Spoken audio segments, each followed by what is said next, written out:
The track, now known as Canadian Tire Motorsport Park, was introduced to the racing world as Mosport Park in 1961, and to die-hard fans, it will always be called thus. Its first major race in 1961 was won by no less a driver than Sterling Moss, who suggested that the very tight Turn 5 hairpin be re-profiled into a double apex corner to improve racing. The suggestion was implemented, and the infamous Moss Corner was born. The track is blindingly fast and equally treacherous, and tends to delight and terrorize even the best drivers in equal measure. But it is a supreme test of both skill and bravado. As the legendary David Hobbs might say, to be fast at Mosport, one must have large attachments. Hi folks, I'm Greg Creamer, and welcome to the track I have long called the Durham Speed Bowl. I'll explain that in just a little bit. But today it kicks off the second half of the second season of the Full Send Sims Esports iRacing Spec Miata series. Joining me is Kyle Heyer, and to me, Kyle, the layout of this track has always had the feel of just taking a high-speed oval and simply dropping it onto the rolling hills slightly northwest of Toronto, and where it fell, that's how they raced. This place is crazy. It's a crazy racetrack. It's a fast racetrack. When you look at some of the tracks from around North America, this one lands in the conversation of one of the fastest between tracks like Watkins Glen, Road Atlanta, and then you have to throw in Canadian Tire Motorsports Park or Mosport. Greg, happy to be alongside you for round 5 of the series. This is a fast and flowing racetrack where you really only ever slow down once. And so in a Spec Miata where you're carrying all that momentum, it's going to be a lot of fun to watch. 2 25-minute races tonight. Oh, absolutely. And when I was announcing for the IMSA, or then the ALMS series, back in the era of that glorious era of the LMP2s with the Porsche Spyder and the Acura LMP2, one of the Acura LMP2 team data guys came up to me and said, Greg, you've got to see this. And he gave me a map of Mosport that had a data trace on it that showed only throttle and brake. And with those LMP2 cars of that era, this track, 10 turns, 2.5 miles, presented as 3 corners. And these Mazda Miatas flow like that around this place. It's going to be unbelievably fun and just insanely good racing, drafting all the way around here. Should be a lot of fun to watch. Qualifying is underway right now for the event, and top of the board, maybe no surprise, Morgan Burkhardt. Greg, as far as the championship goes, Morgan is battling with Caleb Patry for that top spot and beat Patry last week, but just by a little after Patry had let him in to round number 4. So those two are locked in a pretty good fight, but it's the number 40 that's outperformed the 998 so far this evening in this qualifying session.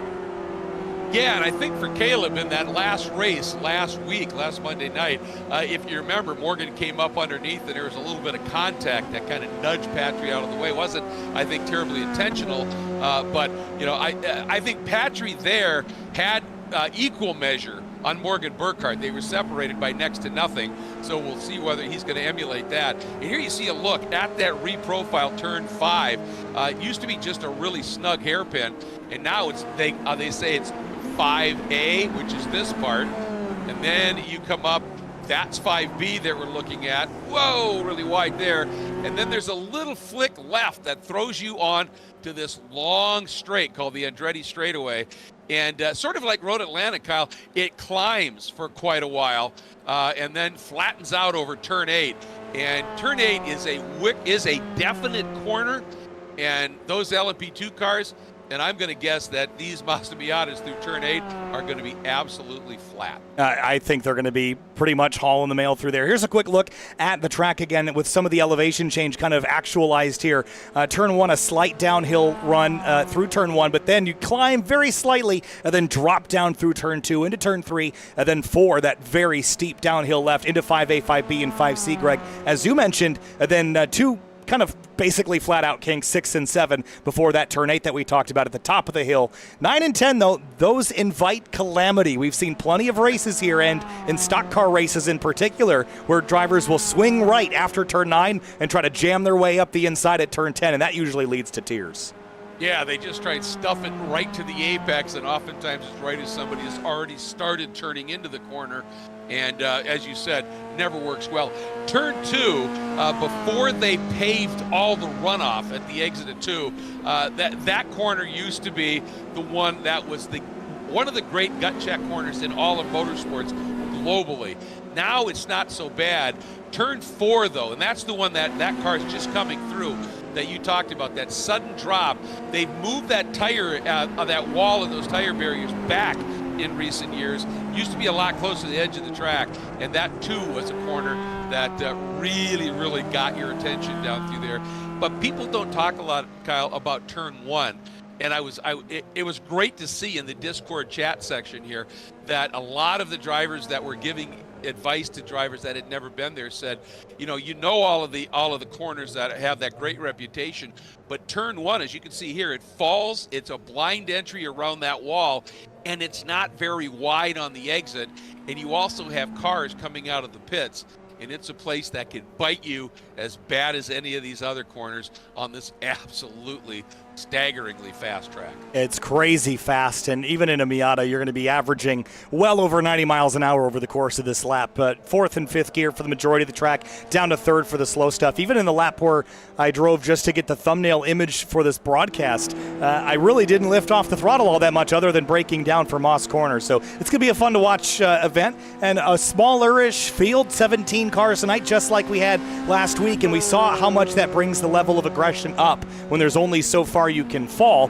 I think this is also the cream of the field tonight, Greg. We've got 17 of the best going for it. Murphy Nichols in particular, I want to keep an eye on this 55. He was creeping into the mix last time out. He seems to do really well at these tracks that have a lot of flow, so it'll be fun to watch him climb from 10th place. Yeah, he showed some really good form last week at Mid-Ohio. And, the one thing about this track you're talking about, when you're in a track where it's pretty much flat in a lot of spots and there's not a lot of lifting, one little mistake, when the car just steps out a little bit, or you overrun a corner, or you run up on the back of somebody, it nulls the momentum. And these cars, the Mazda Miata, are not high horsepower cars. And relative to everybody else who just went through that corner sequence, well, you're just crawling by comparison. And especially if you get Moss wrong, this climb up the Andretti straightaway, it's a level, then a level, then a level up and into 8. And you're just losing. And the thing is, there's no real braking there till turn 9. So you will have lost an immense amount of space. So precision here, not only is it good in terms of survival, but it's absolutely necessary in terms of staying in the hunt. And looking down at the racetrack from high above, the field is gridding on the front straightaway, which means they have an entire lap to warm up their tires and warm up their brakes. They didn't have this at Mid-Ohio Sports Car Course last week. And remember, we typically start at Mid-Ohio on the back straightaway, but here in iRacing, you start on the front. So here we're going to get a full lap again to warm up the tires and get everything in good shape, which is great because I've seen so many times in cars that require temperature in the tires, which is basically all of them. You go off in turn 2 with cold tires, you hit this grass, and then you're hitting the tire bundles not too long after that. It is a treacherous corner. I can't imagine when we get rain later this year, Greg, how much more a wet racetrack would complicate this place. Oh, my goodness. Yeah, it is absolutely insane when it's wet. There's no question about that.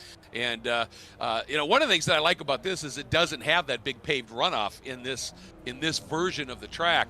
So if you go off, it's like the old days. Dorsey Schrader once told me, he said, I went off there so bad in a Trans Am race. And I went, all right, I'll bite. How bad? And he said, well, the people at the track wanted to charge me 50 Canadian to get back in. But it's also, it was a corner that I remember Tommy Kendall saying it was one of the most fearsome corners that he ever had to drive. So this place is something else. And I just want to say real quick, a huge shout out and thank you to Court Schmidt and Full Send Sims, the title sponsors and the creator of this remarkable series, the Esports iRacing Full Send Sims Spec Miata Championship. Thanks so much to Court and Full Send Sims, also to 3P Logistics, one of our presenting sponsors, and Final Turn Motorsports, also have been great supporters of this series, now halfway through its second season. Great awards are given out and lots of trophies as well, and we're underway.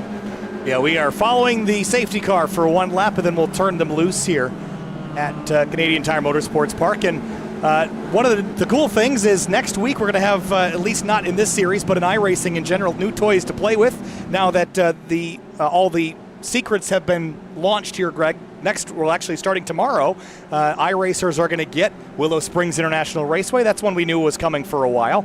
We're also going to get the Cadillac GTP. That's coming next week, as well as the Porsche 911 GT3R 992 and Motorsports Park Aragon, which I believe is overseas in Spain. Spain, great track, yeah. Absolutely fabulous facility. And with that, a new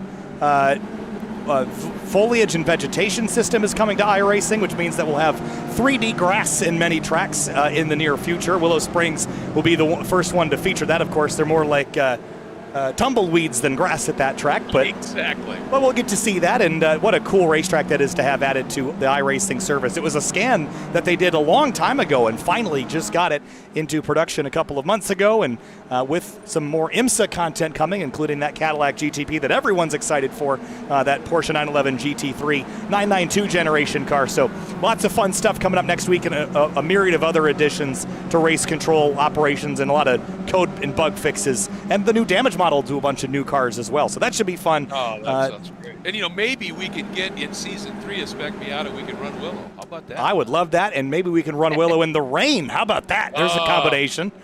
Yeah. Okay, I'm in. That should be fun. All right, here we come through turns number 8 and 9, coming to the green flag for about 25 minutes. Greg, that's about 16 laps worth of racing. 17 cars, Morgan Burkhardt, Joshua Soto on the front row. Here they come. Great qualifying run by Soto. We've seen real speed out of him. Looking for it, and we're green. We're racing, and Morgan Burkhardt getting a nice launch with one of the teammates right on his 6, trying to freeze Soto. Let's see if Soto can make a move around the outside. He can flow a lot of speed. Burkhardt slices over. Soto tucks right in behind. Patry swinging way wide to set up and try and do a roundup. Oh, he's off. 2, and he's off. And that can happen here, and it's a long way down. Oh, he got away with one, Kyle, and he's joined by Rick Zagrini. Yeah, 2 cars off at turn 2. That's the big corner that they got away with it somehow. Now into turn 3 and 4. Burkhardt leads, Soto second. Then it's Giancarlo Schooler and Beans Forster riding in 4th place as they head down the hill for the first time. And behind him, Skip Brock having a good start. Nice to see that for Skip. See if he can, because he's got speed. Down into Moss for the first time. Critical to get out of here well, because that's what starts the climb up the Andretti straightaway. And you're pretty much at the bottom of the bowl there, if you will. And now we start that climb. And being in the toe up here, Kyle, is everything. And Morgan Burkhardt's got a 0.3 of a second advantage, but you see the pushing and the shoving. Schooler and Forster, and they're going to close right in on Joshua Soto. Then where do you go? Look at Burkhardt moving left, Soto to the right, and here comes Schooler up the middle.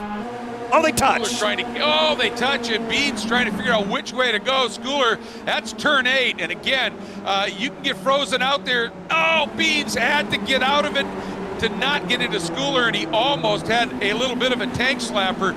But again, nice job by Beans to avoid that contact. Oh, and Burkhardt runs just a little wide. That's how hard they're pushing here. And the one thing that it was interesting, listening to some of the comments on the instructors about bump drafting is on these cars, you've got to keep the cars absolutely straight, because the minute the wheel turns, whether it's the guy in front or the bumper, you get instability. Well, guess what? That entire back straight bobs and weaves the whole way up. Dave Brown, problem right from the off. Looks like, is that an engine issue? Yeah, it looks like he is blowing the engine on that, but I think it was as a result of contact right there. Drops the left rear tire loaded on the left and slams into the concrete there. That was a big hit. That's a classic moment in turn 1, that trailing throttle oversteer moment. You drop the tires and snap across, and it's not a lot of runoff on either side there. So he's going to try and limp it around, but his competitive day is done for this race. Up front still as they head onto the back straightaway once again, Morgan Burkhardt, Soto, Schooler, and Forster are your top 4. Then it's Skip Brock Jr. and Trace Hance, a name that we've seen a couple of times this season, have really good pace. Hasn't quite gotten up onto the podium yet, but could tonight be his night. He just has to stay in touch with those front 5, but they're getting away. They are. They're starting to ease away, and for Hance, he's got Vaccaro in the 221. That's kind of coming back at him just a little bit. And I think that's because Charles Vaccaro is being pushed by Nichols, the driver that you were looking at, Murphy Nichols, who we've seen some speed from here. And Murphy has glommed onto Vaccaro. If the two of them can hook up together, they might be able to get forward again and move up onto the back of Brock. And here's Beans Forster. Down the inside of the schooler. He's way on the inside down there. There's no cut course at turn 1, Greg. You can use all that pavement to the inside concrete wall, but it's a hornet's nest now as Skip Brock Jr. joins the fight here for 4th. Yeah, and Skip ran wide exiting 1, but he did the right thing. Instead of really trying to save it, he just straightened the wheel out, let it gather itself up, then eased his way back on. Fortunately, there was an opening there, so it was a great save. That's what you've got to do. The exit of 1, if you run wide, is just straighten the wheel as fast as you can so you don't have a moment like we had seen from Brown, and that's the key. But Beans really working the 111 of Schooler over here. And, Murphy got through on Vaccaro, didn't he? He sure did, up to 7th place. There was a problem behind. Wayne Buttermore has gone around. Let's see what happened to him in the 73. Looks like he was in the tire bundles. How did he get there? Was there contact maybe, or was this all on his own? Let's see. Let's take a look. Now coming down into 2. That's Caleb Patry trying to make up. Oh, yeah. Caleb was trying to round him up, and Buttermore just got in that pinched Buttermore, and it looked like Kylie just started to slide, didn't it? It sure did, and this is going to be a bad night for Patry for the points. Remember, he's battling Morgan Burkhardt, and a 15th place isn't going to cut it. Morgan Burkhardt has not had a lot of finishes like that outside of the top 10. Big slide here for Forster as he deals with Giancarlo Schooler on driver's left. Wow, I'll tell you, that was a great move by Beans to go around. Oh, but then he runs a little wide, but he saved it. But to place himself so that he could go around the outside of Schooler in turn 9, and that gives you the inside into 10. That was a really, really nice move, and Beans set that up for a couple of laps, I think. Ooh, big moment there as well by Murphy Nichols. He saved it, though. Kept it under control, hangs on to 7th place for now, and Burkhardt is beginning to edge out about a half-second lead on Soto, and that's about the upper limit where these cars are really going to feel that effect of the draft as Forster drops a tire. Oh, and he's off in turn 3. So fast over there. And look at, he just got freight trained and is going to drop back behind Brock. And just ran a little wide and dropped that left rear. Watch this. And it's in, looks good here. You want the curb to start a little sooner, but it just doesn't, and away he went. Oh, Skip Brock Jr.'s had trouble. Well, we jump back live. No. He's in the wall at Moss Corner, it looks like, exiting Moss Corner. Yeah, big damage to the back of that car. Same thing, just dropped a tire, and then he got clobbered by Beans. That's what it was, yep. Well, hey, we said this place was as treacherous as it is fast, and you could see it. And the thing is, you're so into that high-speed zone, and then you've got to really get it wound down and get through Moss with a great exit.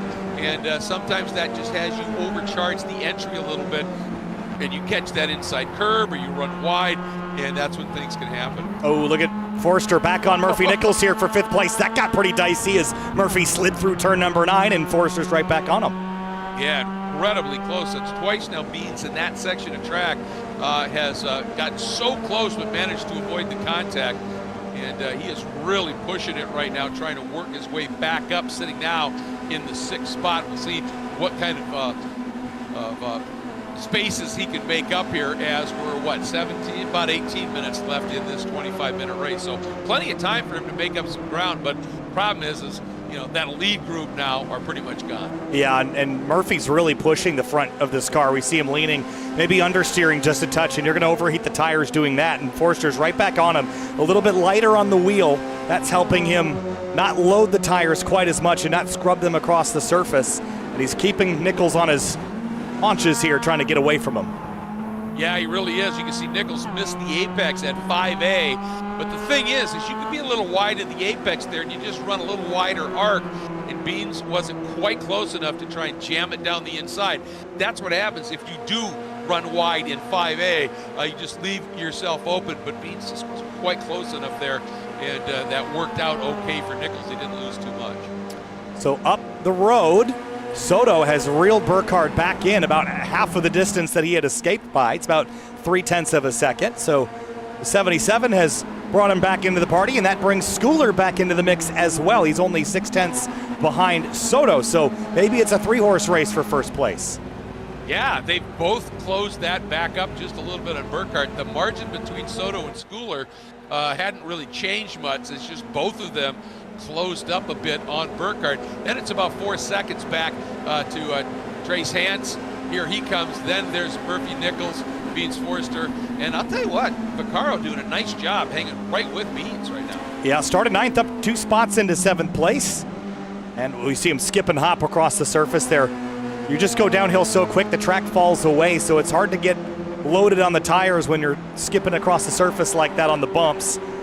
And it is bumpy in some places. Now, the track's been repaved since this laser scan, Greg, but it definitely has some character to it. Rixengrini and Friedhoff are having a good fight for 9th. Yeah, they have been. Of course, Rixengrini having that big off earlier and just hasn't been able to advance too much here at Friedhofer. Sometimes you get that target right in front of you, and it's a guy who's been up near the front, and you find that, by golly, I can run with him, I can stick with him here, and that really is a huge confidence builder for you. And obviously Seth Smolman right now able to hang on in front of Rixengrini. So it's really becoming a 3-car battle for 8th with Smolman, Rixengrini, and Friedhoff. Yeah, Rixengrini, I think, is on a recovery charge here. He's pretty quickly reeling in Spolman. Last time by was about a 1.5 seconds quicker, so that she should make pretty short work of Spolman when he gets there, is keeping an eye on the gaps to the lead because Soto is still within 0.3 seconds of Burkhardt. So with 15 minutes left in this race, that is a very volatile battle, as so is this one for 8th place. Spolman under fire from Rixengrini. Yeah, he's feeling the pressure, and Spolman, he likes a little later turn into both 8 and 9. And if you square it up right, it's great. But if you miss that by just a little bit, this is what can happen. You got to tighten your exit up at 10 because you're going to go out over that curb. And then a guy can just drive up underneath you at the exit of 10, and that gives him that spot into 1. Look at this duel now as Nichols and Hans coming after it and battling hard for 4th. Oh! That was Schooler off at turn, I think that's turn 2 that he was off. I think so too, yep. That's big news for a driver running up in the top 3, and did he just go off? Let's have a look. That's such a tricky corner. Yeah, let's see what happened here, Kyle. Oh, he flipped another car. What happened? I had to look away for a moment, and I just didn't. Yeah, that watch. The 22 of Rich Green. Oh, he just, oh man. Yeah. Unsighted, because I think the 77 kind of blocked his vision here for maybe just a moment. Yep. And then. And there it is. Look at this reaction on the wheel. He had no clue he was there. And I don't know whether that guy was, he was coming out of the pits or maybe had just a mechanical problem. But it was a big moment there, wasn't it? It really was, and now it's just 2 drivers battling for the lead, while Murphy Nichols and Trace Hans battle for 3rd place into turn 8. They've sorted it. Murphy's got podium, but look at this, Burkhardt and Soto still scrapping with 13.5 minutes to go. Yeah, we have seen speed like this from Josh Soto, and again, this is a track that if he can stay there, he's getting the benefit of a little bit of a tow, and it almost looks to me right now like Soto's car. He's not using as much road as Burkhardt is to stay right with him, and that's a really good sign, because that can mean that you're not taking as much out of your tires, and he's able to open up the radius a little bit more through 2, keeping those tires, just being as easy on them as possible. And here we see Morgan.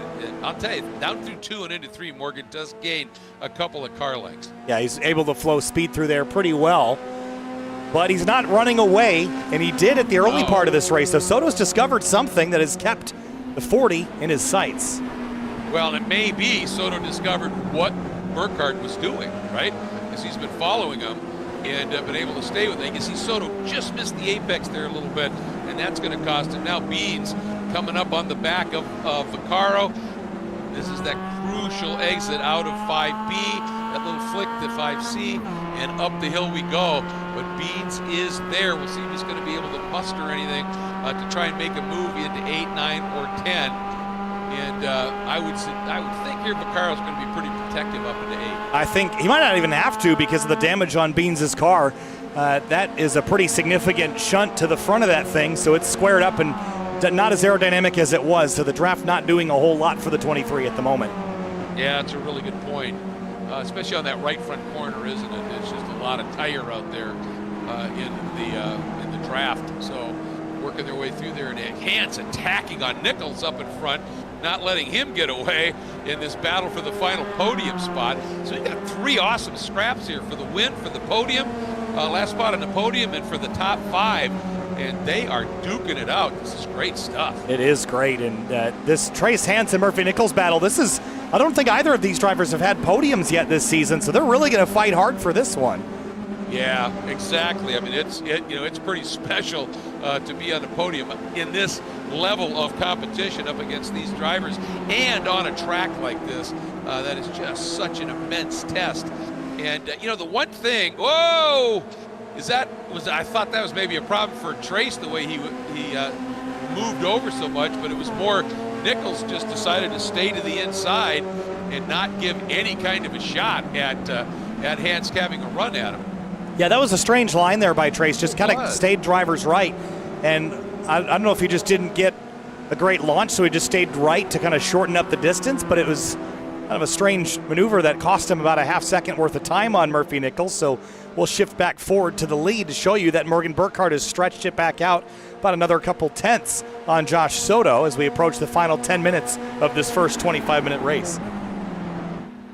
Yeah, and I'll tell you what, the next time these guys get toward turn 2, if we can go to a high shot, I think it'd be fascinating, because that turn, it's a double apex corner, and the thing is, in between the apexes, you've got to be brave enough to swing it all the way out to the edge of the track, driver's right, if you're going to really be quick here.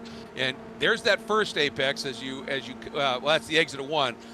So here's where you turn it in, and now you just got to let it go. Well, I'll tell you, Morgan really keeps it pinned, doesn't he? He certainly does, and I wonder if these cars, I mean, they're not carrying a ton of speed down there. This is probably the speed versus distance discussion in a car like this versus something with a lot of downforce, where you can kind of make a little extra distance because you got so much more speed to go that way. But it seems like the shorter way around has been kind of a popular way here tonight so far.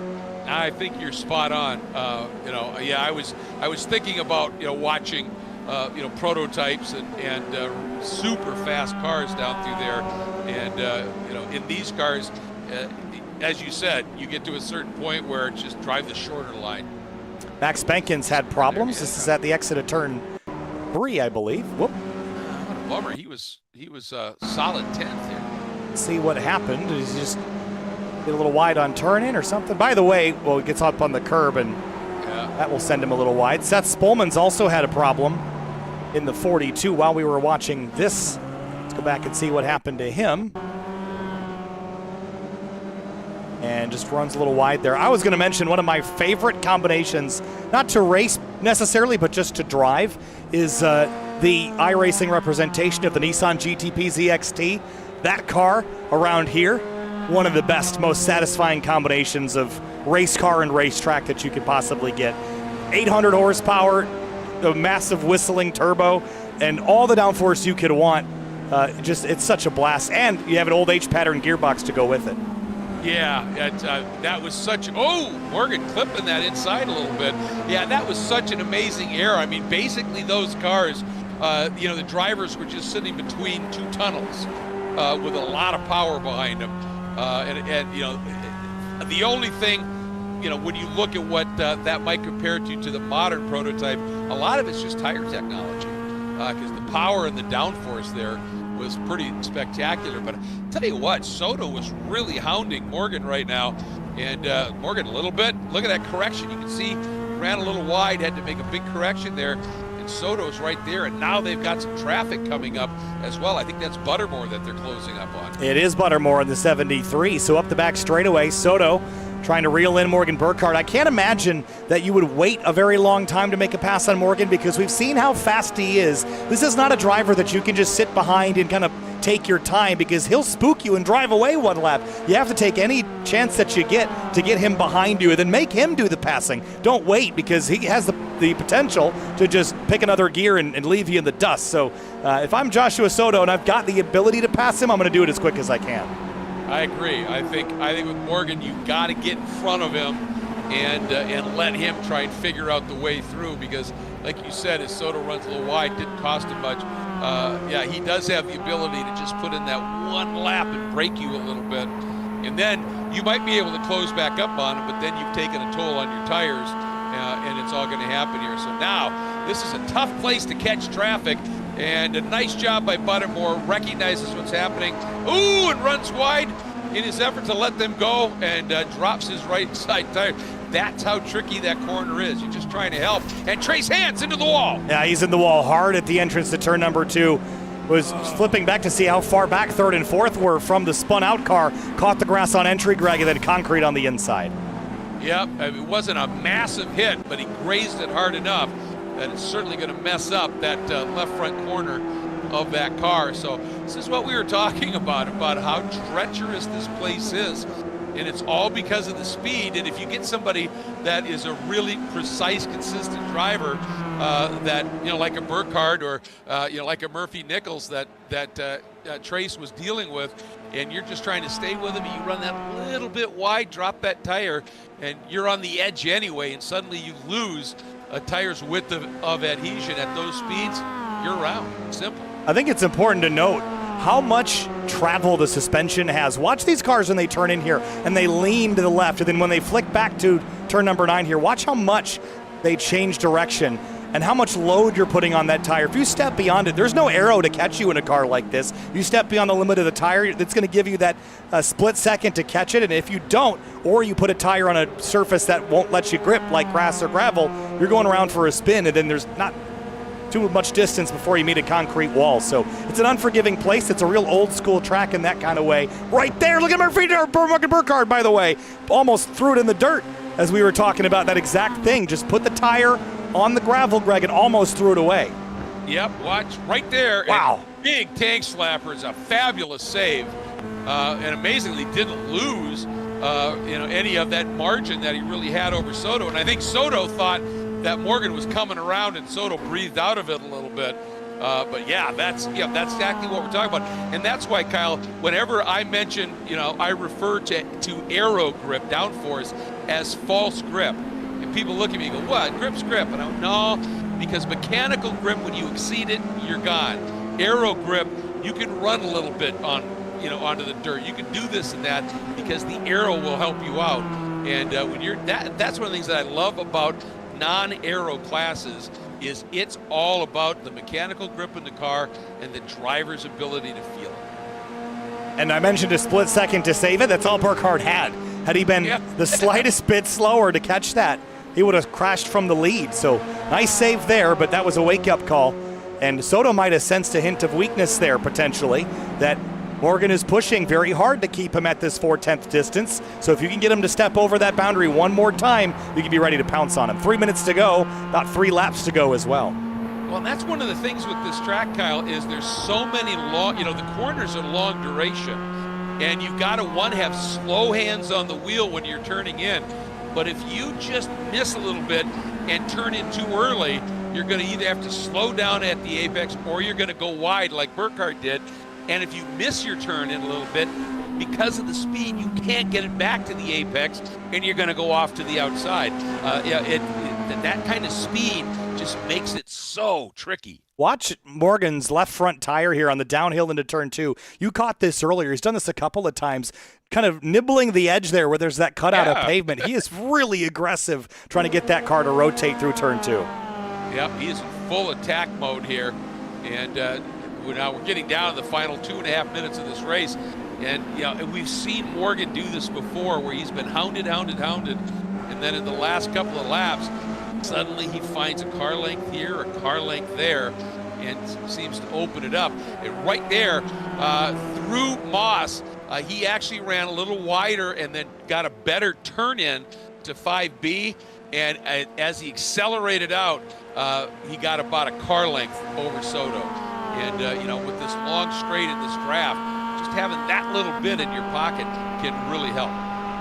He's reeling him in, Soto is, though. It's down under 2/10. It's about as close as it's been. Morgan a little later on the turn in here. You kind of skip that first curb, then you're down to the second. Maybe Soto even a bit shallow here. Now the flick back to turn 9. Really good transition there by Soto. Look how much he gains. Yeah, he's really, really good there. Now, if he doesn't overrun the exit here and keeps his speed, well, you can see right there, Morgan just eases that car length back out. But this is where we've seen Morgan running a little wide here. How about this time? Spot on perfect. And so Soto, he's going to have to look to do this somewhere else. And, sometimes you're going to just have to be close enough through 4 to just send it up the inside into 5 and try and park him. And he might be there. He is close. He's really closed in on that downhill run. Morgan's been a bit more committal through that section, but through turn 3, we've seen him run a little wider line, and Soto, again, running that shorter distance, has closed in. He's 2/10 back, Greg. If he can keep this tight, he'll have a run on him into turn 8 this time by. Let's watch it here. Does he wait for 8? Does he? Nah, he's not close enough into 5. But can he get Morgan to make a little mistake here? Nope, Morgan spot on. Both of them using every bit of that curb right to the edge of the grass. But Soto, this is as close as we've seen him, Kyle, coming out of Moss. Now watch that gap at the top left of the screen. 0.25, 0.24, 0.23. It's coming down. Does the math work out? He's going to have a run. Pick left, pick right. You're only going to get one choice because Burkhardt goes defensive. 0.14, 0.13. No, Burkhardt doesn't defend, and here comes the 77. He's got the overlap into 8. Burkhardt's going to try and stick around the outside. This is going to be amazing. Oh, a touch, but Burkhardt hangs into it. But now he's got the angle wrong. They touch again, and Soto goes around, collects Burkhardt. Burkhardt on his roof. Soto going to limp it by, and here comes Forster and Nichols battling for it, and just barely limping across is Soto. Oh my, what a last sequence of corners. Here comes Beans, but Beans almost runs wide. Down to the inside comes Nichols. It's a drag race to the line, and Beans gets it by, I don't know, thousandths or 2. Unbelievable here at the finish. What a last couple of corners. That wasn't even it, Greg. We get one more. So Soto leads, but that wasn't the last lap. No, look at the damage this car's got. It's limping. And for second place, Murphy Nichols, he's got Forster behind him. This is crazy. Oh my goodness. I mean, they're 7 seconds back right now. Can Soto drive? I thought we were running out of time and we were going to have and the checker came out. But Soto, I mean, he's just willing. Look at that. Up on 3 wheels. It is absolutely, I think that left front corner could almost be broken. And he is giving it everything he possibly can. This thing is limping back. Will the motor make it? That's my question. When you smash these things up like this, Greg, sometimes the motors don't make it a whole lap after. Is it going to overheat and explode? 5 seconds and closing. It's going to be a drag race back to the stripe because these two are coming and coming quick. Oh, it is rapidly closing on this uphill run. Soto, look at you. They can see him. And, if he leans hard into 8 here, who knows if that car, as you said, the engine will last, or will that front end collapse? Because he is, 3-wheeling an awfully a lot. But at this point, I think he can ease it off a little bit and come through. But that margin, look at that, wobbling across the line. And, yeah, he does get it, Kyle. But what an amazingly crazy finish. And Nichols, he is going to, I think, be absolutely elated by finishing in front and fending off a driver like Beans Forrester. That's just spectacular. And you know what? After his off early, just relentless pace, is it going to be Rickson Greeny that comes through and picks up that 4th spot? Yeah. It is. Then it's Vaccaro, Trace Hance, Friedhofer, Seth Spolman, Bankin are the next across the line. Skip Rock Jr. in the dirt back to a top 10. And here's the critical part about all this. Caleb Patry 11th. Burkhardt will not finish this race. So Patry, I'm sure he's sitting there going, I'm 11th and I may not have hurt myself too bad in the points here. That's just crazy. That was wild. We will watch a replay in just a moment. Here is a quick look at your session results. There's your top 10. I think we all need a moment to breathe for a second. Let's go back and look at the results or the replay during the intermission period. But Soto, Nichols, Forster, your podium. Then Rick Sangrini and Vaccaro, a top 5. And Skip Rock Jr. rounds out your top 10, Greg. But what a battle to the end. Well, and when Soto came across the line after all that, the margin back to Nichols and Forster was almost 8 seconds. And so, obviously, he had a wounded car, but somehow, I don't know how, he managed to drag that thing across the line. That was incredible. But yeah, let's take another look at that. As we look at Patry there in 11th, Schooler having his issues, Kurt Schmidt backing out of all of the craziness, Morgan ending up on his roof of there, and then Brown Green and Wayne Buttermore. Yeah, we're going to wait for Wayne to cross the line and the session to tick over, just so I don't get interrupted in the middle of the replay showing. Just it'll skip back to present period when the sessions transition. So there's the checkered, and the session is complete. And now, give me one moment. We'll go back and pull up that last run. That was a wild moment. And what I'm wondering, Kyle, was when they came into 9, did Burkhardt get that inside curve pretty hard, and did that scoot him over into Soto? Well, here's another look at it. Contact before that, but here it's all good. Pretty tight there. First bump, yep. Watch this. Oh, he didn't get the curve. Just understeered into Soto, and then Soto grabs the grass and pow, and that was a big hit there for the 40 for sure. Wow. Yeah, I mean, it was, Beans coming through 8 when he started to turn in, and Soto was already there, so that was the first touch. And that pinched Beans to the inside, and the car just floated out on him. And at that point, Soto had to turn left, not to run off the track. That second touch, and the apple cart went absolutely wonky. On board with Soto, Burkhardt on the left, and right there. Yep. Wow. The interesting thing, I didn't see that on board with Soto when that initial contact happened with Beans at the exit to 8. I didn't see any kind of big bump or anything for Soto's hands on the wheel. And this is Burkhardt's on board here. It's understeer. Yep. And pow. Wow, whoops. That car was upside down.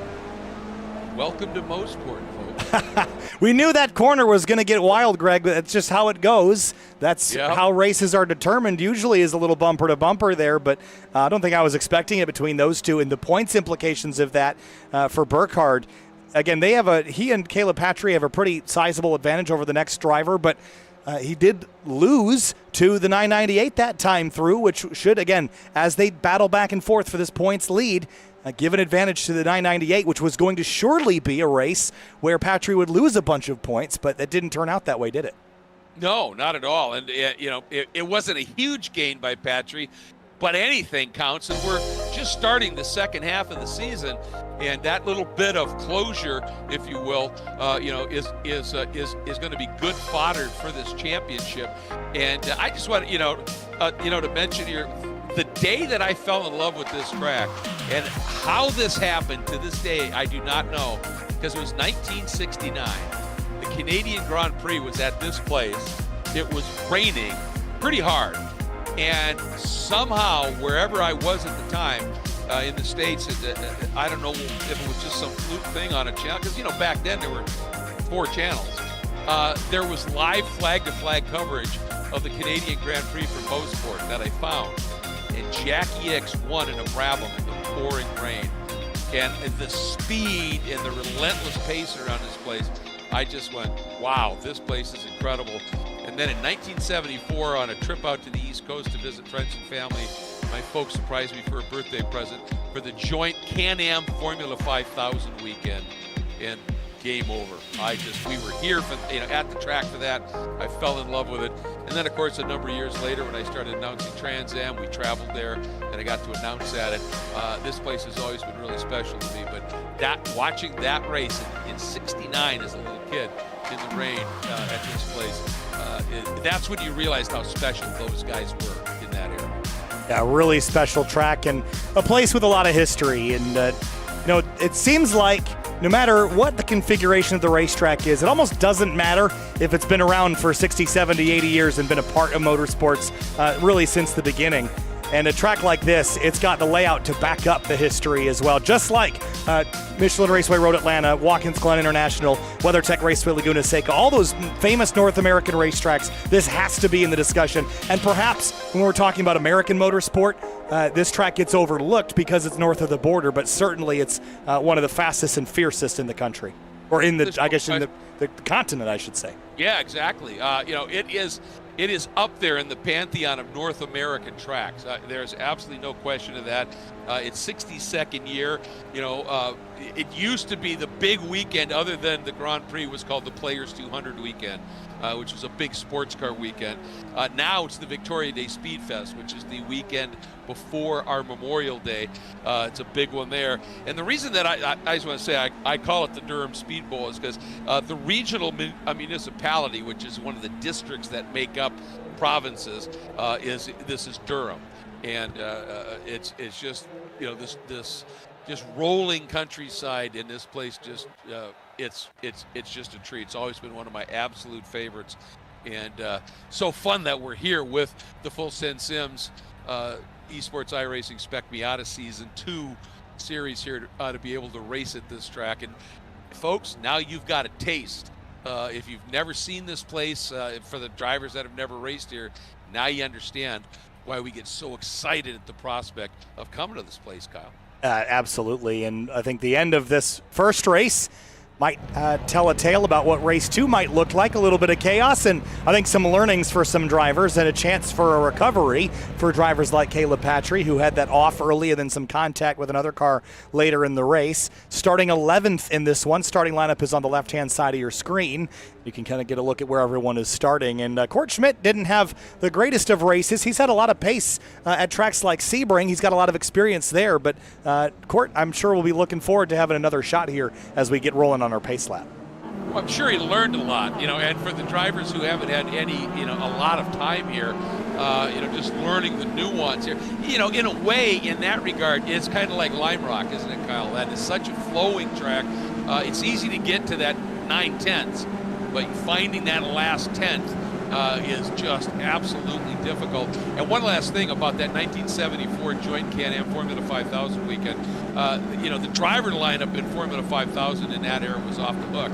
But one of my absolute most amazing memories was sitting on the outside of Moss and watching George Fulmer and Jackie Oliver in those 494 cubic inch V8 shadows. When they would pin it coming out of 5B, the car would snap, a little bit of correction, and then it was like a shuttle launch up and away from you up that hill. This place is special, and I can't wait for the second one. It's going to be crazy. Yeah, my only frustration with this track on the iRacing side is that this laser scan is a little out of date, at least visually. And although I do like the version without the extra runoff and things, I would like some more trees and some more trackside objects. So hopefully this will get a refresh soon in the iRacing service. And I understand what you're saying, but for me, this is the nostalgic version. Yeah. And everything. And I mean, I have talked to the management there when I was still up and announcing at this for various things, and I said that new paved runoff over in 2, paint it green, because right now it looks like an autocross track. It does. Right? Yep. And paint it green. Use that rough paint, so if you run wide, you can damage your tires a little bit. But paint it green so that tarmac ribbon goes through there, and then you retain. Because turn 2 was really Mosport's legend in many ways, was built on turn 2. And there it is again, as it was in about 2009. Yep. For this laser scan. So another corner that has seen some changes is turn number 8. That does have runoff here, but it's got a grass strip between it and the runoff, which I don't believe is still there. But time to go racing. Greg, pace car is going to pull off. Here we go again. 25 minutes up on the board. Yeah, and look at our front row, Soto and Nichols. We haven't seen that for a while. Green flag flies, and Soto noses ahead for a moment here. Let's see if Nichols is going to try and work that outside line at the start. If you get the angle right, you can make it work. He swings, oh, and a huge off in the background, and that's Morgan Burkhardt, I think. No, that's Patry, who got all crossed up. So Hans is involved, Vaccaro's involved, and Caleb Patry, he needed a really clean run here, and another car is off, Jim Friedhofer. Whoa, well, turn one at the start. There you go. We'll go back and look at those a little bit later, but Murphy Nichols has the advantage. Soto down to third, Forster to second, and Morgan Burkhardt's back to seventh place, but we're going to get to watch a battle up front with drivers that haven't battled for the lead in some time. Murphy Nichols has it, Forster wants it, Skip Brock Jr. and Morgan Burkhardt battle for sixth. Yeah, that's going to be a good scrap, too. And right now, you can see there's a little bit of a gap. I think Burkhardt was behind a couple of those cars, obviously, that had the incident, so he had to check up pretty bad. So now we're going to have to see him drop the hammer and try and get after it here. But look at Beans tucked right up behind Murphy Nichols. And there's a little bump draft here. Let's see if he's going to just keep pushing him and try and make a break here, or is he going to try and slide through once they get up here into turn 8? It all depends on whether, I think after a lap or two, you can kind of have a feel, yeah, I've got really good speed, I want to get to the front, or nope, I just want to ride for a little bit here. But always lurking right behind Giancarlo Schooler by about 10 car lengths is that number 40, and everybody's going to be paying attention to that. But look at this train up front right now. Single filed out. Feels like 1,000 years ago we had that big crash on the opening lap. Let's see if we can find exactly what happened there. Looking down from high above, maybe. Here's Patry in the 998. I think the incident starts ahead of him there. Oh, the two cars. Oh, there's actually two separate incidents. Yeah, there was. Trace and Vaccaro. And yeah. Now these two guys. Oh, let's see, Vaccaro got the inside wall, and then, wow, that was a big hit. Big hit. Big hit. And watching for Patry here, trying to see what he got caught up in that. Yeah, so Patry got caught up, I think, as Morgan went around the outside of the 00 of Bankin right there, and they clipped. Bankin moved right, maybe just a touch, and then they came together. Yeah, some nice evasive from the guys behind Bankin as he was spinning there to be able to avoid it. And so here we go, another run out of Moss climbing the hill. Sorry, Kyle. I was going to say, Patry's got to work really hard to get back whatever positions he can, because with his incident in the last race, even though the 40 also had a bad race, if Patry finishes 14th and Morgan finishes where he is right now, it's all for naught, and even a deficit in the points championship. So Caleb really needs to get back up in the field and hope for something similar to happen to the 40 this time through if he wants to walk out of here the leader or close to it. Yeah, exactly. And what we don't know right at this moment is Caleb's car damaged or not, because there's pretty good contact that sent him spinning. So we'll have to see if he's got any kind of relative pace right now, sitting back in that 14th spot, looking at the back of that 00 bank. And car doesn't look too bad, at least on the right side. I think the damage happened on the left, though. Yeah, from what I can tell, it looks all right. There's a little bit of a crinkle on the left front fender, but I don't think that'll be a big deal. Look at this, the 111 of Schooler down into turn 2, taking a look. Taking a big look, and I think he got the attention of Soto, and Soto ran a little wide through the corner, and Schooler now trying to come up, but he's going to be trapped on the outside of turn 3. And actually, Schooler leaving the door open. Rick Segrini in that blue car down to the inside, but I don't think he had to tighten his exit up just enough. He's going to have to tuck back in behind. And, that's the thing, running the different lines around here. There are spots you can get away with it, but a big lunge up the inside now by Schooler onto Soto. Got Soto a little wide. Then he clocks that curb, gets into Soto again, but Soto able to save it. And somehow Nichols ran really wide there. Now he's got Beans right up on his shoulder. Oh, this has spawned an absolutely epic battle. Look at them, 3 wide for third place, Greg. This is wild. Soto to the inside. And there's Schooler working with Rick Segrini now. And Murphy Nichols down to the inside. It's going to be 3 wide for the win, in the lead up into turn 8. Can we do it here? Something's got to give. And finally, Beans, I think, just says, well, I'm just going to lift for a second, tuck in behind Rick Sagrini. Somebody slicing off. That's Soto. Soto. A race 1 winner into the wall. Crashed as the rest of the field works their way through turn 10.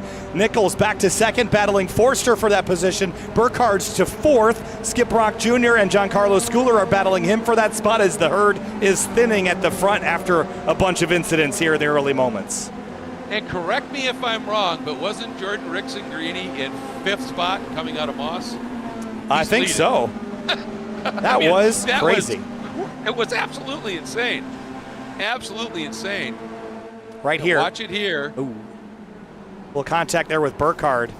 Yeah. These two have just been magnets tonight. Oh, my goodness. It's hard to really, I mean, that was just tight quarters there. I'm not really sure where the blame lies there, but Soto's in the gravel. I'm sure he feels one way and maybe the reality is another, but I can't determine that right now. It's hard to tell. Oh, did someone blow an engine? Schooler, is that the 111? Yep, just that big puff and his day is done. Oh boy. Wow, and the train drives away. Yeah. And I wonder if this was on a downshift or if it was from some other damage. Third. And then it just happened already, I think. Had it? I think it happened going into 5, so out of 4. 4 to 5. 5 to 4. 5 to 4. There 5. was. You see it flash to 0 there? Yeah, but that usually does that between gears. That's not abnormal. Oh, okay. I didn't hear the RPMs climb, so that is bizarre. And that is bizarre. The only thing I can think of, Greg, is if you clip the blunt end of a curb, I've seen that damage the oil pan, and iRacing does simulate that. So there's a couple areas where you can get the blunt end of a rising curb, and yes, you can blow your engine that way without a missed shift, and he didn't go into any wrong gear. I'd have to imagine that's what caused him. Yeah, I think you're, by that reckoning, and you're right, didn't hear any kind of change in the engine note, didn't, you know, that down change. Based on what you said about that little flash to 0, yeah, he must have just clocked the bottom of that and broke something loose there. Yep. On board, you see riding with Forster here. You can see between gears, it'll go to 0 just for a moment. That's normal behavior. But also, if you damage, you over rev just slightly a couple of times, you could damage it over time as well. It doesn't always mean instant death when you shift into the wrong gear. So either way, Schooler's out. And that's a really tricky, watching where they were downshifting here as Forster now gets a little run, goes to the inside of Rick Sagrini. And I think Beans was looking in his mirror, saw Burkhardt and said, I got to go here. And the problem is that right on him is going to be the number 40 of Burkhardt and trying to push him through here. And Rick Sagrini made a beautiful outside move before. He can't do it this time. No, so Forster takes the lead. Burkhardt slots himself into second. Third place is Rick Sagrini, the Murphy, Nichols, and Skip Rock. They're all right there still. And maybe this will reignite a battle, but Burkhardt is in a dangerous position for everyone else. Big slide there through 10. Yeah, did you see Murphy Nichols launch over that curb? I really thought it was going to shoot him right off the outside of out of 10, but he did a nice job of saving it. But he went pretty airborne here. Watch this. Wow. It was a rough ride. They're tall curbs around here, and you can climb up. Whoa, big slide for Nichols. Drifting and smoking the rear tires, but he clings to the grip. Well, he saved it, but look what that, and that's what I was talking about earlier, is down to the inside goes Morgan on Beans Forster, down into 3, side by side for the lead. Forster keeps that inside line, but here comes Morgan, but Forster should be okay through 4, but the issue is, will Morgan be able to stay inside down into 5? He's got that little bit of overlap. Beans has some room. Beans gives him room. And this is going to work. And look at that, Rick Sagrini, opportunistic too, Kyle. Yeah, Rick Sagrini and Murphy Nichols, they touched coming out at 5C. But that was a big moment there because I think Forster was going to try to cross over Morgan, but Rick Sagrini filled the hole, so Beans couldn't jam the car down back to the inside, and now he has to settle for falling into second. But will he push the 40 or go back by him? He's going to swing left. Yeah, I think this goes back to what we were talking about before. Why would you want to help Morgan Burkhardt get a bigger lead? You want to be in front of him if you can.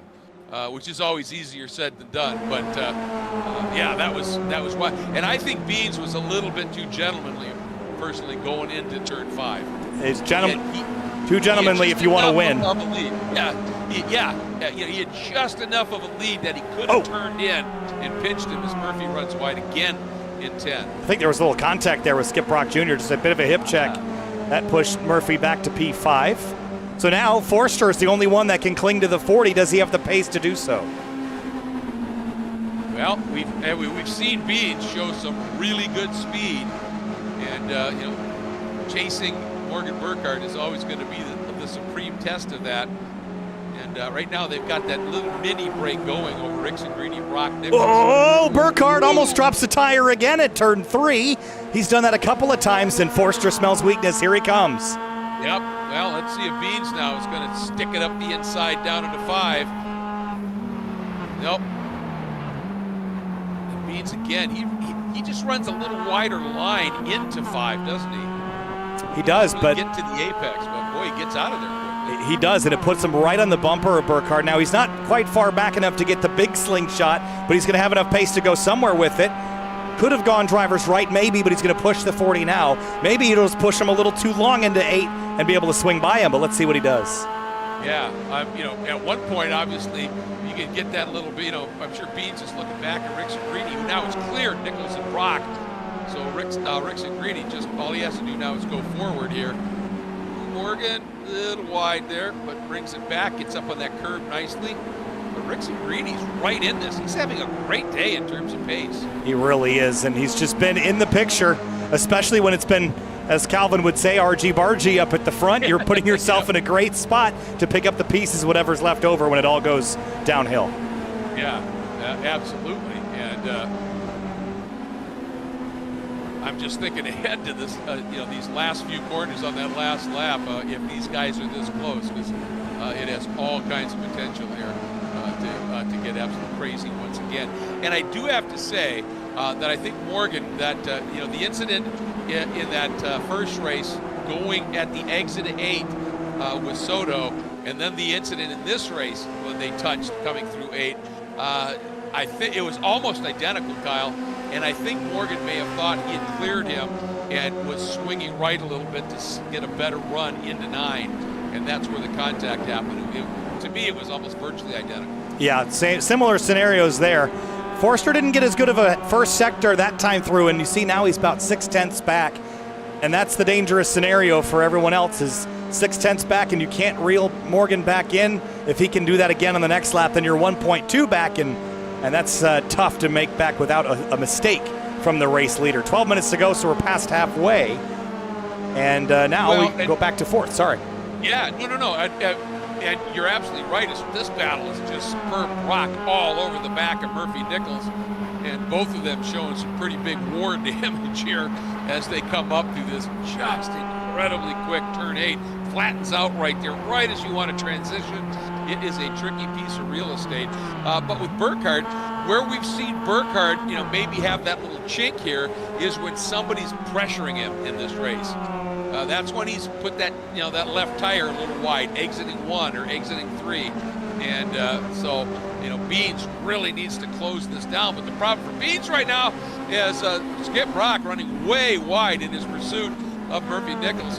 But the problem for Beans right now is Morgan continues to just eke that margin out a little bit. Just a touch at a time, and Ricks and Greeny is now growing larger in the rearview mirror, which forces that distraction rearward instead of forward. And I don't know, Forster had a decent sector that time through. He's kept the gap pretty constant. But again, as you mentioned, Morgan needs a bit of pressure to make those mistakes. It's probably not going to make them on his own. But Forster charges into 5A that time. But can he get down? He was a little late to throttle that time through, Greg. And it's so critical that you get back on throttle as early as possible in that corner sequence, because the straightaway is so long, and the longer you wait, the less straightaway speed you'll have at the end. It's very much the classic slow in, fast out corner, isn't it? You turn in, you float out wide, you square it, and get the throttle as soon as you possibly can. And Beats had been doing a superb job of that. And one of the things that's fascinating is, we talk about, remember that these guys are driving these sims with a gear shift, an actual H-pattern gear shift. And look at where a couple of the downshifts happen in 5. Because you have one going into 5, but really close to turn in. Then you have one mid-corner. And I'll tell you what, it's pretty amazing the precision that these guys get that done. Yeah, the other thing about turn 5, you mentioned slow in, fast out. It's exactly right. The challenge with 5 is that it's actually a really fast entry because the braking happens fast because you go from downhill to uphill, so your gravity is helping you. So it shortens that braking zone up quite a bit, and you have to get those shifts done very quickly. So you have to get slow. It just happens very quickly. Exactly, yeah. You drop down to the bottom, and then that abrupt climb up to the apex in 5A, and gravity is just helping draw you down. So you can brake late, you can just, exactly what you're talking about. But then you've got to be really precise with those shifts so that you're in the right gear when you rotate and go to throttle at 5B. Nichols and Skip Rock. Come back. They're having a great scrap. They are. Nichols clobbered the curb there at the exit of 5B, and that's one that'll arrest your momentum. You can just nibble the corner of it, but if you pop the right front tire up, that'll slow you down and harm you more than help you, I think, in some cases. Yeah, it's like going a little too quick through your local roundabout, right? Yes. You nibble that edge, you're great. You get up on top of it, and it's really abrupt, and suddenly things get a little spooky, and then just triple the speed. And that's what we're talking about. Here comes Skip Rock Jr. again. Ooh, back to the left, and Nichols is in a little hot. You see him chase it over. He had to lift just there to get that to rotate, but Skip just wasn't in a position to shoot to the inside. See the brake lights just flickering on and off through there as Murphy is kind of dancing on the brake pedal, just trail braking the slightest bit, and that helped him get down to the apex, even with an entry that he might have overcooked a bit.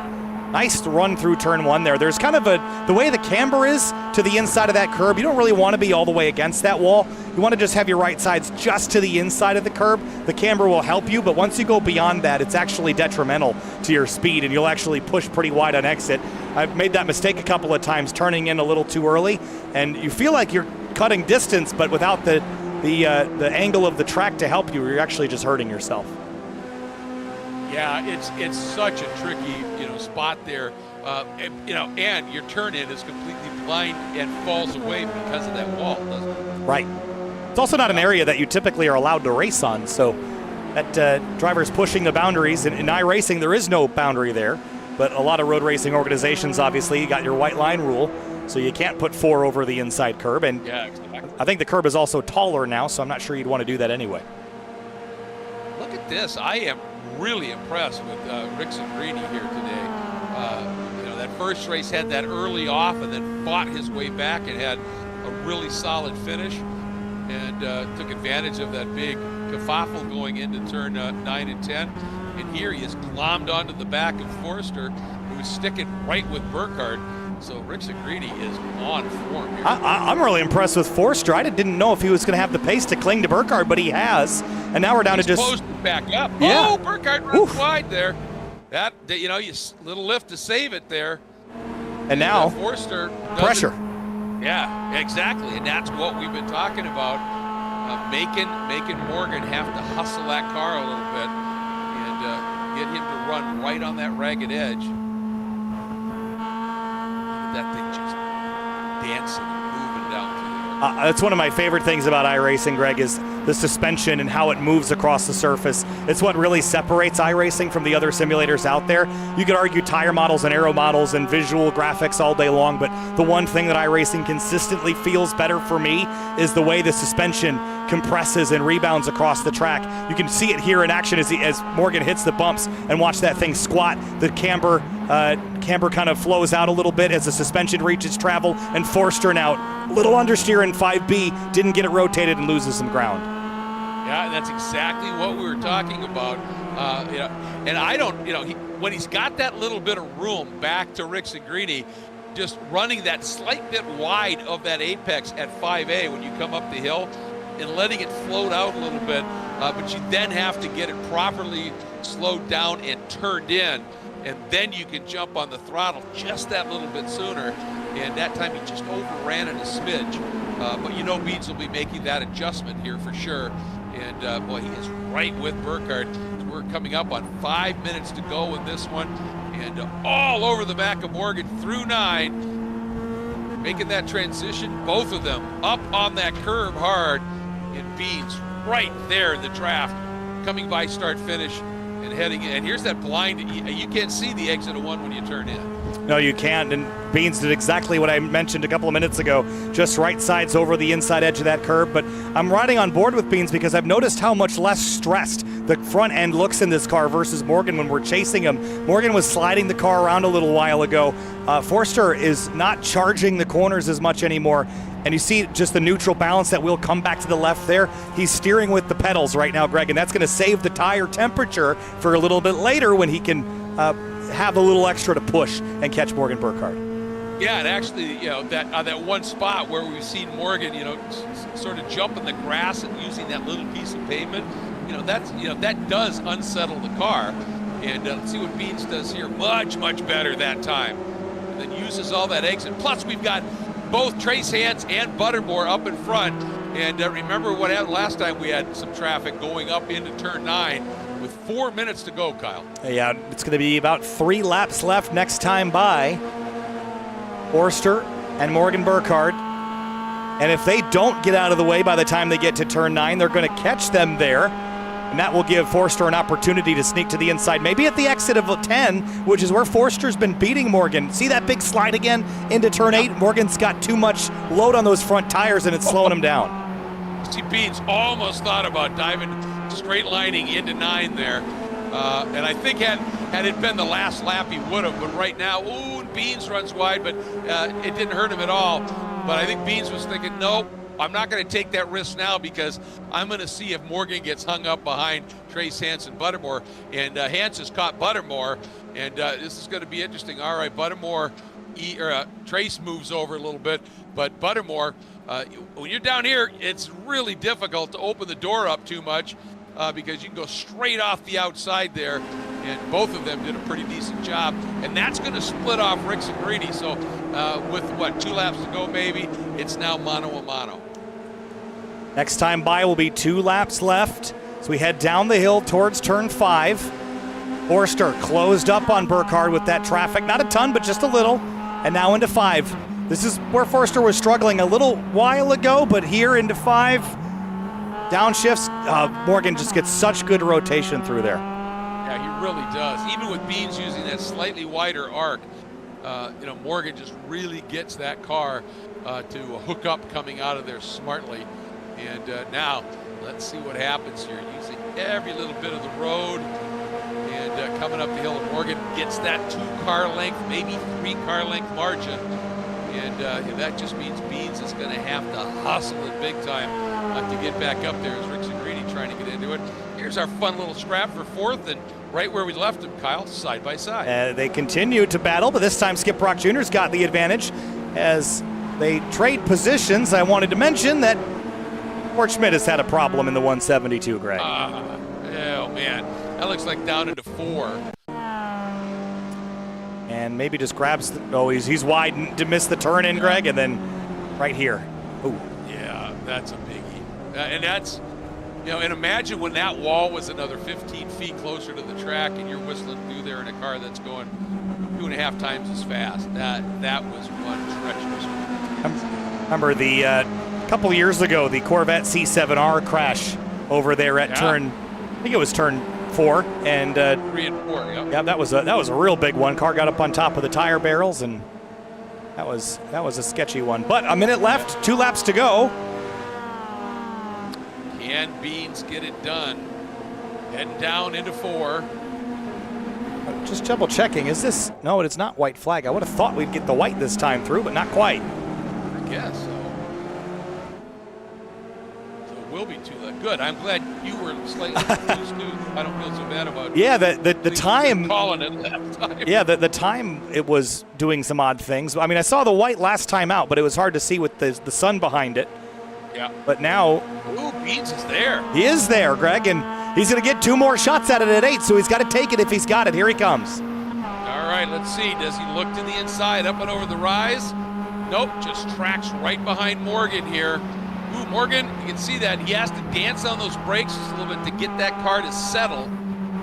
Ooh, big slide there from Forster. Ooh, yep. I wonder if Beans is looking at, is he thinking about that dive bomb down to the apex of 10? That was the white, was yes, it not? it is the white. Right. So we are there by 2 seconds. 1 lap to go. Oh, man, how close was that? So, if Beans is close, one thing that he is certainly doing is strategizing where's the best shot for me to do this. And, of course, Morgan is playing that chess game, too, going, he's probably going to try it here. What's my best defense? But now Beans moves to the outside, trying to swing around the outside in 3 and pin the turn in for Burkhardt. And that may have worked, because sometimes that'll slow you down when you're pinned a little bit. And as Beans looking, he's got the speed, pulls to the outside. Is he going to try something down into 5? Watch it here. Is he close enough? No. Now he's got to set up for this straightaway run here. Got to get back on throttle sooner than Burkhardt. He's going to be close, Greg. He's going to have the chance. He's going to have one more shot to pass Morgan Burkhardt, and it might be earlier in the straightaway than he even needs. Yeah, that was the best run that Beans has had through the exit of 5, yet he has got pace here.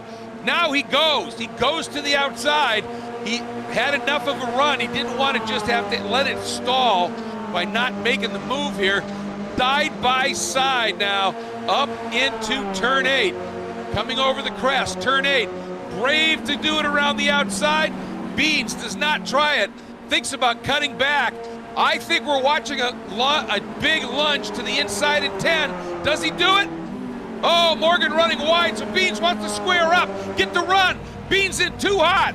Floats out wide, and Burkhardt is gonna hang on. That was excellent defense from Morgan Burkhardt in the 40. I don't know that you could have done much better than that. Just ran his line, didn't make a mistake, and Forster was setting up to try to rip the outside there and pinch the 40 into 10, but it didn't quite work.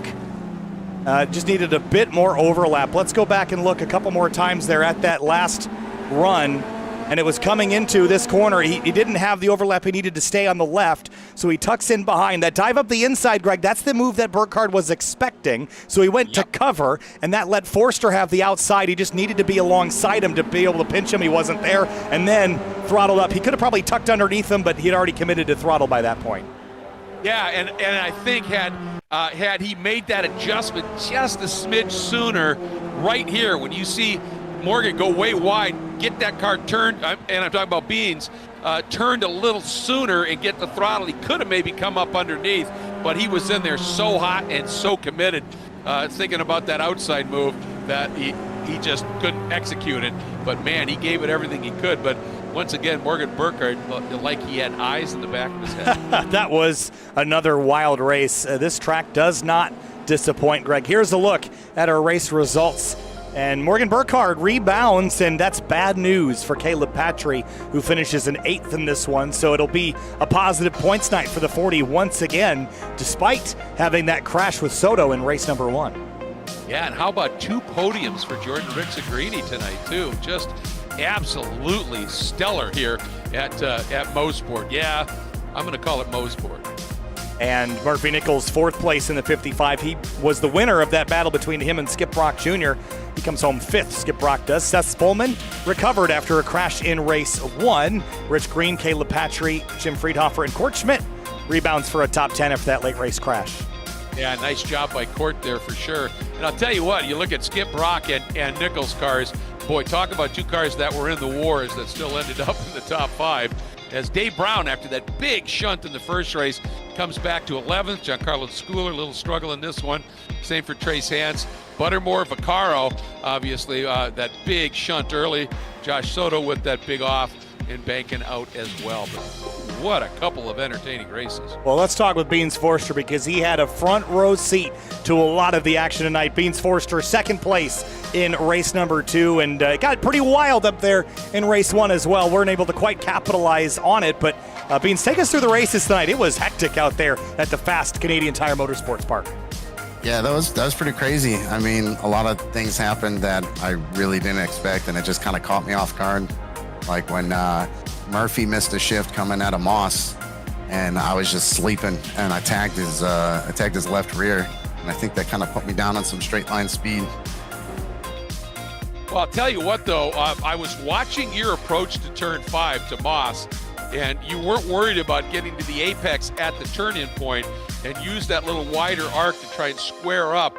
And, you know, you were there, and then on that last lap, you nailed it and just got a tremendous run out of there. Were you setting that up? Yeah, I was trying to. That's probably about all that I could have really done with the tiny bit of aero damage I had with how long that straight is. That was going to be my killer, so I had to get as good of a run out of there as I could. And what were you thinking when you were up alongside the outside of Morgan heading into turn 8, and he was able to get down and into the corner? What were you thinking at that point? Were you looking to go up the inside of 10 or trying to square him up at the exit of 10? Well, I was kind of hoping I had a good enough run that I could get to his right side going onto the straight, but it just wasn't there, like a move I made on Jordan earlier. So I knew he had the preferred line going into that corner with how long it is. So I was really just kind of hoping for an over-under with him to kind of just shoot across the curbing, and it didn't really work out. Well, you sure made it. Yeah, and you sure made it one heck of an entertaining race. And I got to ask you, just how much fun is it to drive Mosport? Oh, it's so much fun with how fast it is and how the draft just kind of keeps you close together. And if you can stay in it, it makes for some good racing, and it makes for some tight racing. And that's what I love about iRacing. Yeah, it was absolutely brilliant, Beans. Well done, bud. Thanks, y'all. Have a good one. Thank you, and we'll talk to you next time. We're going to move on now to Jordan Rixingridi, who was up on the podium a couple times tonight in the number 108, the blue car, intermingling with a bunch of red cars tonight, Jordan. It was wild up there, especially at the start of race number 2, and you somehow managed to come out on top of a battle at the early part of race 2 after being 5th at Moss Corner and then 1st by turn 1 next lap around. It was crazy what it looked like out the windshield for you. Absolutely. Morgan coming out of that turn onto a long back straight. Morgan was behind me and we hooked up early, and I was thinking about by the end of the straightaway getting in behind Beans so we didn't make it 3 wide going to that long right, and he never let off pushing, so I was like, I guess I gotta go for it, and somehow made it stick around the outside. Everybody kept it clean, good racing, and led the next couple laps. Yeah, I mean, a fifth to first in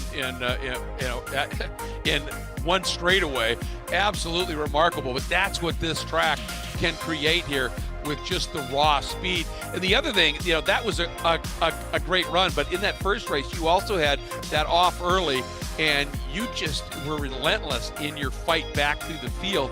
2 podiums, Jordan. Just a superb job at driving. You've got to be mighty happy with that. Yes, absolutely. I was away racing actually all last week and this weekend. In real life, I raced Spec Miata, and I actually have never driven this track before, so I kind of hopped on in for the practice and was trying to learn where the corners went as we went on, and turned out pretty well, I guess. Well, you, sir, are a quick study. Well done. Well done. Thank you, sir. You got it. All right, thanks, Jordan. And we're going to move on now to, let's talk with Murphy Nichols, who was up there fighting for positions all night long. Race 2 was a battle with Skip Brock Jr., Murphy, but race 1, that was a lot of fun to watch. Your night, it went well. It went fantastic. Especially for like my caliper driving, like I always tell myself, like I kind of know where I stand with these sort of races with big talent like Morgan and JC and Caleb and Beans and all those guys. So like sort of be in that position where it's like, oh, I'm actually up front challenging for wins. Like it's a really special moment, and it's really just taking every opportunity I get. Like, yeah, I felt bad for what happened to like JC and Morgan and all those guys, but at the same time, like you got to pick your opportunities. You got to just let that stuff wash by you and take every chance you get. And that's definitely what I did. I feel like I definitely held my own, especially against a driver of a caliper like Beans. So I'm really proud of myself, and I'm just proud of everything. Oh, sorry. No. I was just going to say you should be, because, some of the driving you were doing out there was absolutely superb. And, the thing is when a driver in front of you makes a mistake and you get through and beat him, you drove a better race. It's that simple. And the only way that happens is to be in the position to capitalize. And yeah, tonight you were right there all the time. And then in that second race, that battle you had with Skip was just a blast. Oh yeah, I mean Skip, he's a real life Spec Miata driver, so he definitely knows the way to race these cars. So, I mean, I think a little bit of his damage definitely helped me a little bit, but again, it was me minimizing mistakes and being able to stay out front. So to be able to take it to him and beat him, like it's a really good ego boost more than anything. But just kind of shows that like, hey, like I'm still in contention for this sort of stuff. Well, you know what? You could call it an ego boost, but you know what it really is, Murphy, is it's just a confidence builder. And when you recognize, my God, I've got this speed here, you know, that just kind of could take you to that next level. And we're looking forward to seeing that play out for the rest of the season, man. You're there. Thank you. Thanks, Murphy. We'll talk to you next time. As move on now to Morgan Burkhardt, who won race 2. It was a hard-fought win against Beans Forrester and others, but Morgan, race 1 didn't go to plan. Take us through both tonight, but that race 1 contact was unfortunate for sure. Yeah, I love this track. It's so much fun. It's all about roll speed and keeping the minimums up through corners and just kind of letting the car float out, and just it's such a flowy track. It's so much fun to drive. And I knew I had pace on Josh and JC and others behind, but I got it to 8/10 and it wasn't really going anywhere, and I started to cook the tires, so I backed off a little bit and tried to keep some for the end. And then as it's an unfortunate incident in the final few corners, I didn't think they were really gonna. I thought he was gonna wait until the final lap, but I didn't really want to give him all that much room on the inside. I gave him a car width, and then I think he got the curb overstepped a little bit, and then I had to shorten up, and I didn't really have a lot of time to slow the car down before the left-hander, and I went wide a little bit, tagged him, and then he got all crossed up in the grass and came right back into me. So it's unfortunate, but oh well. I guess it's really just kind of a racing incident. I've looked at it a bunch of times. We both could have done things that would have changed the outcome, but it happens every so often. And then race 2, I was very determined to get back to the front and win the race, but I got lucky on the halfway through the field pretty well. Kind of went through JC's holes a couple times, and then we had, I think it was like lap 3 or 4, we had a huge cluster coming out of Moss, and I chose Jordan. I started pushing him down the straight, and then we went 3 wide, and then we all got closed up on the exit, and there was a little bit more contact. But yeah, it was just kind of picking which horse do I want to push, which one's gonna get me to the front the fastest, and then I was able to get there and kind of just manage. Yeah, and you and Josh seem to have magnets in your doors. It's such good, close, just intense racing. In that second race, every time you'd make a little break, Beans was able to close it up on you. And out of Moss on that last lap, he got a monster run. And, as he came up along the outside of you up into 8, what was on your mind at that point, Martin? I tried to hold him up a little bit coming through Moss, just overslow the corner a little bit so he could have a worse run out of it, and I did it just not enough, so he was able to get a really good run off the corner and got good drive, and I got him up around the outside, and I planned to just go super deep, drive the car in really hard into the first of the 2 right-handers so I could make it single file, and then that makes the defending job a whole lot easier. So drove in really deep, got the apex, got him to slide in behind me, and then drove to the second left, drove through the second right, and then got to the left and just maximized it, came out all the way track right, so there was nothing you could do up the inside because it's so hard to roll speed around the outside. And I'm lucky. I've learned that from racing here a couple times. I know what works and what doesn't, and especially if there's no overlap before the corner, it's so hard to roll speed around the outside. Yeah, well, I mean, it was great defensive car placement for sure. And I'm gonna appropriate that phrase. I did it just not enough. Yeah, I like that phrase. I do too. Nice phrase. Yeah, I like that. It rolls. Kyle? Yeah, good stuff. Thanks so much, Morgan, and we'll talk to you next week, and probably, as we've talked to you pretty much every week so far. Congrats, and we'll see you next time. Thank you. All right, Greg, wrapping things up here from Canadian Tire Motorsports Park. This was a wild evening. a my chaotic goodness. one, and it just reinforced my love for this racetrack. What a blast of a place this is.